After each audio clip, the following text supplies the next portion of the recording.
خاجہ عبدالمجید سنجرانی کی رپورٹ کے مطابق inspector general of police Punjab Lahore کی ہدایت پر عوام الناس کے مسائل براہ راست سننے کے لیے ڈی پی او محمد علی وسیم کی طرف سے روزانہ کی بنیاد پر کھلی کچہری کا سلسلہ جاری۔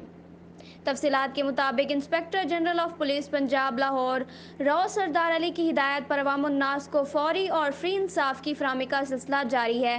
ڈی پی او محمد علی وسیم نے ڈی پی او آفس میں آئے ہوئے سائلین کے مسائل براہ راست سنے، جہاں پر مختلف سائلین نے اپنے اپنے مسئلے ڈی پی او کو پیش کیے۔ ڈی پی او محمد علی وسیم نے سائلین کے مسائل انتہائی توجہ سے سنتے ہوئے ان پر احکامات جاری کیے۔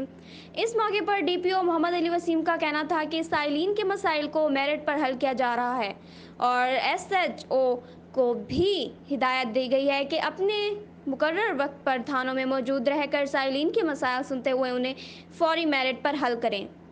مزید اپڈیٹ کے لیے دیکھتے رہیے غازی نیوز ایچ ڈی۔